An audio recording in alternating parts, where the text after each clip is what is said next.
ஏன் என்னுடைய காலை அட்டென்ட் பண்ணல அப்படின்னு ஒரு ஆண்மகன் கேட்குறாரு. அதுக்கு அந்த பொண்ணு சொல்லுது, உண்மையை சொன்னால் வருத்தப்படுவேன், பொய்யே சொல்லிடுறேன், ஃபோன் சைலண்ட்டில் போட்டிருந்தேன் அப்படின்னு சொல்லுது. இன்னொரு ஜோக் என்னென்னா, don't you know that you should not try your inners in the open. அதாவது ஒருத்தவங்க என்ன கேட்குறாங்கன்னா, நீங்கள் வந்து உங்களுடைய இன்னர்ஸ் எல்லாம் வந்து ஓப்பனில் காய வைக்கக்கூடாது துவைச்சதை அப்படின்னு கேட்குறாங்க.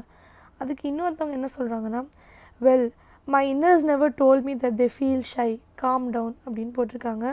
அதாவது என்னுடைய இன்னர்ஸ் எப்பயுமே நான் ஷையாக ஃபீல் பண்ணேன்னு சொல்லவே இல்லை, நீங்கள் ஏன் இவ்வளோ வருத்தப்படுறீங்க, சில் பண்ணுங்கள் அப்படின்னு சொல்கிறாங்க.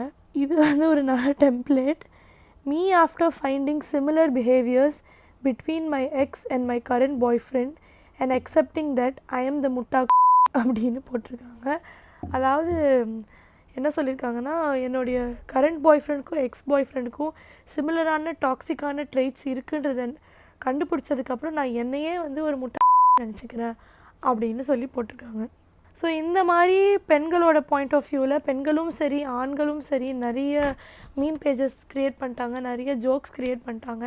இதெல்லாம் இன்னமும் கொஞ்சம் வந்து என்ஜாயபிளாக இருக்குது. கொஞ்சம் என்ன சொல்கிறது, டாக்ஸிக்கான ஆண்களுக்கும் செக்ஸிஸ்டான ஆண்களுக்கும் பதிலடி கொடுக்கும்படியாக இந்த ஜோக்ஸ் எல்லாம் இருக்கிறதுனால இந்த கல்ச்சரை வந்து நிறைய பேர் வரவேற்கிறார்கள்.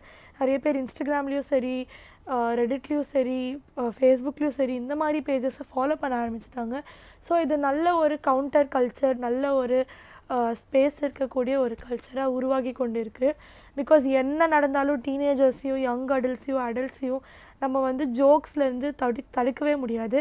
அட்லீஸ்ட் அந்த கல்ச்சர் வந்து ஜெண்டர் நியூட்ரலாக இல்லாட்டி டாக்ஸிக்காக இருக்கக்கூடியவங்கள பாயிண்ட் பண்ணக்கூடியதாக இருந்துச்சுன்னா நல்ல விதமாக வளருவாங்க, நல்ல எண்ணங்களோடு வளருவாங்கன்னு நம்புவோம்.